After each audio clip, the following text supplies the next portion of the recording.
है। नलिन कोहली साहब, पहला रिएक्शन आपका, अब ये वैध नहीं है चुनावी बॉन्ड जिसको 6 साल पहले सरकार लेकर आई थी।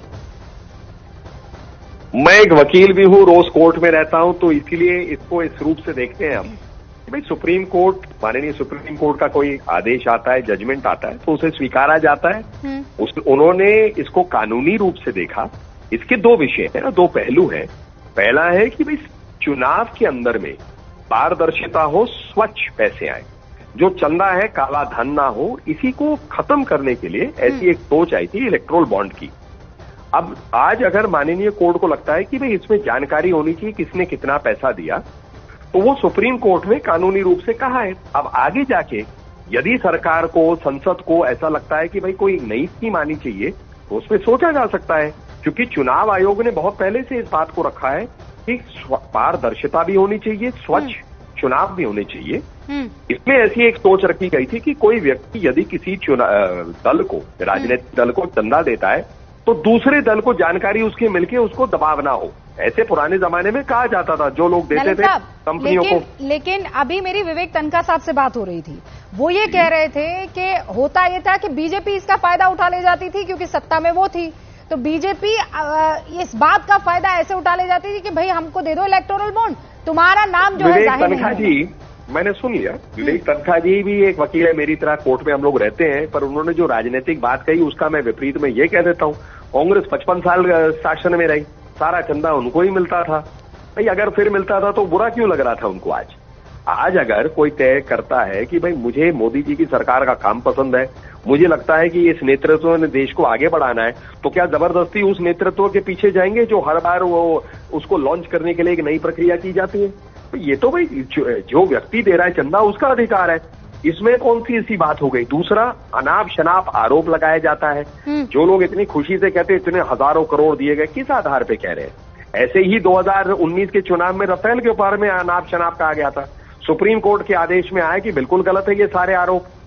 तो इसीलिए आरोप लगाना अपनी जगह है, वो राजनीतिक काम है, और इसलिए आरोप लगाने का एक अटेम्प्ट होता है या कोशिश करते हैं, क्योंकि मोदी जी के नेतृत्व के सामने खड़े नहीं हो पा रहे, और मोदी जी की सरकार के सरकार के किए हुए काम के सामने उनके पास कोई पॉजिटिव एजेंडा नहीं है। तो इसी को मद्देनजर रख के अनाप शनाप आरोप लगा दीजिए आप। इसमें क्या, आरोप लगाने में क्या है? जिन लोगों के ऊपर में आरोप है दिल्ली में, वो तो आरोप के बारे में कुछ बताना ही नहीं चाहते। नलिन साहब, आपका बहुत बहुत शुक्रिया। हमारे साथ मेघालय के एडवोकेट जनरल अमित साहब भी जुड़ चुके हैं, उनका रुख करते हैं। अमित जी, पहला रिएक्शन इस पर, पहली प्रतिक्रिया पहले तो मैं आपकी जान लेना चाहती हूं। सुप्रीम कोर्ट ने यूनैनिमसली ये फैसला दिया है, मतलब 5 जजेस की इस बेंच ने, कि अब इलेक्टोरल बॉन्ड जायज नहीं होंगे, वैलिड नहीं है। जी जी, मैंने भी जजमेंट के कुछ अंश पढ़े हैं और सुने हैं, बट ये एक बात हमें देखना होगा कि हम ये अल्टीमेटली हमें पॉलिटिकल फंडिंग को मजबूत करनी है एक लेजिटिमेट मीन्स से। तो लेजिटिमेट मीन्स क्या है? Through bank channel, through proper channel. So उस एस्पेक्ट को भी हमें अब ध्यान देना है, क्योंकि यदि हम प्रॉपर मीन्स से पॉलिटिकल फंडिंग नहीं करेंगे तो करप्शन इंक्रीज होने के चांसेस है। तो in that light we have to examine this judgment, but this judgment is only on the aspect that the funding of the political party should be in transparent manner. Absolutely. But basic जो हमारा debate है, वो जो हमारा debate है कि political funding सही हो, प्रॉपर हो, और उस दिशा में हमें और भी कदम उठाने पड़ेंगे।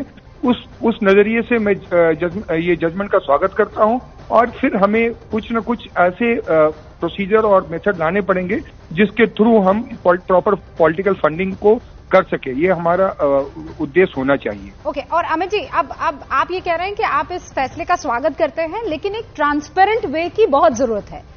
जी, आप या फिर मैं कह रही हूँ सरकार जो 6 साल पहले ये योजना लेकर आई थी, वो यही मानकर लाई थी कि भाई ट्रांसपेरेंसी आ जाएगी, कि इतनी बेंच, इतने ये ब्रांचेस है, यहां जाइए इलेक्टोरल बॉन्ड, और जिस किसी को अगर पता लगाना है कि किसने दिया है तो वो जाकर ये काम कर सकता है।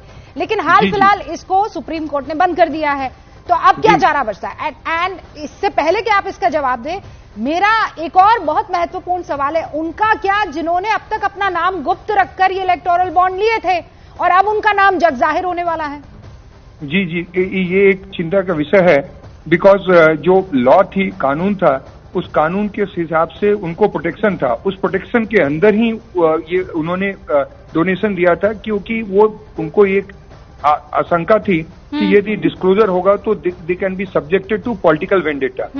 तो उस पर हमें फिर से इसको विचार करना पड़ेगा कि इससे कहीं ये पॉलिटिकल वेंडेटा और राइवलरी ना शुरू हो जाए, और वो एक चिंता का विषय जरूर है जिस पर जजमेंट को यदि डिटेल फाइन प्रिंट, क्योंकि अभी तो हमें पूरा लेख नहीं प्राप्त हुआ। इनफैक्ट हम भी यही उम्मीद कर रहे हैं कि इसमें इस मसले को लेकर किसी तरह का कोई तो सुप्रीम कोर्ट की तरफ से टिप्पणी होगी।